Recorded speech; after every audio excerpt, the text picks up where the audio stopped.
Now we are on question number 2। जो question number 2 है ये भी आपका सेक्शन फॉर्मूला बेस्ड क्वेश्चन है। इसमें क्या कहा जा रहा है, यानी कि एक लाइन है आपको और वहाँ पर आपने लाइन को कोऑर्डिनेट्स ने 3 पार्ट में डिवाइड कर दिया, क्योंकि यहाँ पर ट्राई सेक्शन की बात हो रही है। यानी कि लाइन आपके यहाँ 3 पार्ट में डिवाइड हो गई है। अब 3 पार्ट में कैसे हो गई है, इसको कैसे सोल्व करना है, कौन कौन से कोऑर्डिनेट हमें इसके अंदर लेने हैं, वो सब चीज़ें हम इसके अंदर देखते हैं। देखिए क्वेश्चन को पहले ध्यान से सुन लेते हैं। क्वेश्चन में क्या कहा जा रहा है, ये कह रहा है find the coordinates of the points of trisection of the line segment joining the 4 -1 and -2 -3। यानी कि एक लाइन, यानी कि जिसके एक का कोऑर्डिनेट है 4 -1, दूसरा कोऑर्डिनेट है -2 -3। इन लाइन को आपने ज्वाइन करा दिया, इन दोनों पॉइंट्स को। अब यहाँ पर आपने क्या करा दिया, फाइंड द कोऑर्डिनेट्स पूछ रहा है आपसे। क्या पूछ रहा है, कोऑर्डिनेट्स किसके, of the points of trisection. Trisection के कोऑर्डिनेट पूछ रहे हैं, यानी कि 2 कोऑर्डिनेट निकालना है आपको ट्राइसेक्शन फॉर्मूला का यूज़ करके। तो मैंने क्या किया, क्योंकि ट्राइसेक्शन में डिवाइड हो रहा है तो ये लाइन को ज्वाइन कर दिया आपने। तो मैंने क्या यहाँ पर 2 पॉइंट सी और डी ले लिया, क्योंकि ट्राइसेक्शन की बात हो रही है तो श्योरली ये ए सी और सी डी और ये आपका डी बी सब आपस में इक्वल होंगे, राइट। तो मैं क्या लेट करता हूँ कि मैंने सी के कोऑर्डिनेट को लेट कर लिया है। इसके कोऑर्डिनेट है आपके x1 और y1, और आपके डी के जो कोऑर्डिनेट है वो है आपके x2 और y2, और आपको a और b के आपके कोऑर्डिनेट पता ही है। अब मेरे पास कोऑर्डिनेट a और b के कोऑर्डिनेट भी हैं, लेकिन मेरे पास रेशियो नहीं है। अब रेशियो कैसे निकाला जाएगा, सबसे मेन पार्ट इसमें रेशियो निकालने की बात है।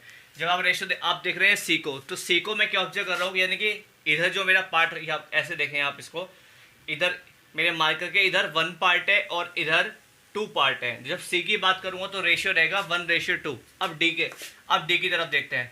अब मैं जब डी पर ये मार्कर रख रहा हूं तो डी की तरफ आपका इधर 1 पार्ट बच रहा है और इधर 2 पार्ट है। तो जब डी की पार्ट की जाएगी तब रेशियो हो जाएगा आपका 2:1।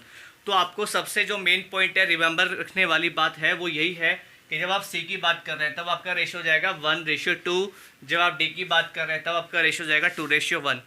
ट्राइसेक्शन की बात हो रही है, इस टाइप का ट्राइसेक्शन में कैसे भी क्वेश्चन आए आपको केवल कोऑर्डिनेट्स चेंज हो जाएंगे, लेकिन आपका जो डिवीजन है वो चेंज नहीं होगा, वो एज इट इज ही रहेगा। तो आपको इस चीज़ का ही ध्यान रखना है। तो ये सब चीज़ें मैं आपको बता चुका हूँ कि लेट कोऑर्डिनेट ऑफ सी के कोऑर्डिनेट एक्स वाई हैं और डी के कोऑर्डिनेट आपके x2 y2 हैं। इसी तरह से जब सी डिवाइड कर रहा है तो 1:2 में कर रहा है। I just use the section formula. Section formula मुझे पता ही है क्या होता है।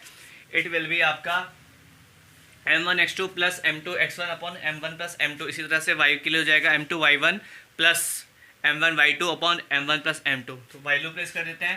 तो पहले पॉइंट सी के कोऑर्डिनेट, क्योंकि कौन कौन से आपके x और y निकालना, तो पहले निकालता हूँ x1 फिर y1। इसी तरह से जब d को निकालूंगा तो d के निकालेंगे x2 और y2। तो पहले बात करते हैं सी कोऑर्डिनेट्स की। तो x1 यहाँ पर देखिए आपका m2 कितना है यहाँ पर 1, और यहाँ पर आपका m2 x1। तो x1 कितना हो जाएगा, x1 हो जाएगा आपका ये आपका check, let me check first. आपके जो कोऑर्डिनेट्स हो गए m2 x1, तो यहाँ पे जो कोऑर्डिनेट हो गए, यानी कि हम बात कर रहे हैं यहाँ पे किसकी, 4 -1 की, ठीक है। और यहाँ पर आपका कितना हो गया, -2 और -3, ठीक है। तो सॉरी m1 m2 और x1, इसको भी हम इसको लेट कर लेते हैं। तो यहाँ पर हो गया आपका 1 - 2 प्लस 2 इंटू 4, यानी कि जो रेशियो है, एक रेशियो है आपका 1 और दूसरा रेशियो आपका 2, और ये कितना हो गया आपका 2। एक है आपका -2 यानी कि x2, और एक कितना है आपका, एक है आपका x1। तो ये हो गया आपका 4, राइट। इसने इसको चेंज कर दिया है, ये ले रहा है 1, यानी कि m1 x2 ले रहा है और m2 x1 करके ले रहा है, राइट। सो m1 अपॉन m2, एक तो कन्फ्यूज होने वाली बात नहीं है इसमें। तो ये हो जाएगा -2 अब प्लस 8/3, तो हो जाएगा प्लस का 6/3, यानी कि आ गया 2। अब बात करें इसी तरह से आपका y की, तो y1 की जब हम बात करें तो y1 के कोऑर्डिनेट्स देख लीजिए। अब आप जब y1 की आप बात करेंगे तो y1 के कोऑर्डिनेट्स में आपका हो जाएगा, यानी कि आपका यहाँ पर है 1 की, यहाँ कोऑर्डिनेट क्या है आपके 1 -3, तो -3 यानी कि 1 कौन सा है इसके, m1 y2, राइट। और इसी तरह से आपको हो जाएगा m2 y1। तो m2 कितना है आपका 2 और y1 कितना है -1, राइट। तो यहाँ पर ये आ गया, तो 1 - 3 -3 -2 -3 यानी कि -2 -2 -3 -2 -5/3। तो इस तरह जो सी के कोऑर्डिनेट आ जाते हैं वो आपके आगे हैं 2 और -5/3। इसी तरह से हम निकालते हैं डी के कोऑर्डिनेट। डी के कोऑर्डिनेट में सेम फॉर्मूला अप्लाई करेंगे तो x2 कितना हो जाएगा, x2 को आप यूज़ कर सकते हैं, ये देखिए आप m2x1 या फिर m1x2, राइट, उसको आप मतलब चेंज कर सकते हैं, कोई प्रॉब्लम नहीं है। क्योंकि थोड़ा बहुत प्रॉब्लम जब आप इसको एक्सटर्नल डिवीजन में चेंज करेंगे उसमें क्योंकि माइनस आता है तो आपको प्रॉब्लम हो सकता है। इंटरनल डिवीजन में यू कैन रिप्लेस फर्स्ट और last, it's not a problem.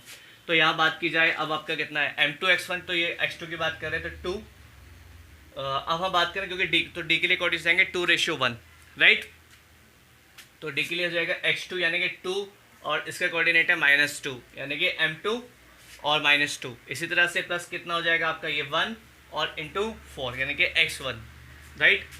अब इसी तरह से कितना हो गया -4 + 4/3 यानी कि 0/3।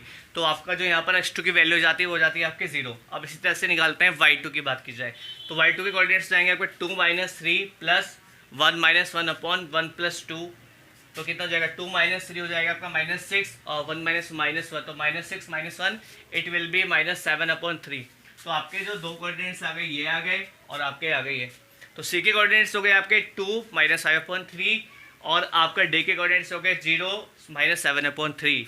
रिमेंबर डेट कि आपके एक्स के जो मैंने फॉर्मूले थे वो है आपका m2x1 + m1x2 upon m1 + m2। इसी तरह से आप y के निकालेंगे तो हो जाएगा आपका m2y1 + m1y2 upon m1 + m2। ये आपके फॉर्मूले हैं, किस बेस पर हैं, ये आपके इंटरनल बेस पर है। तो यहाँ पर हमने जो फॉर्मूले में इसके लिया उसको हमने इसको रिप्लेस कर दिया है, m1x2 को पहले लिख लिया है यानी कि ये वाला पहले लिखा है और ये वाला बाद में।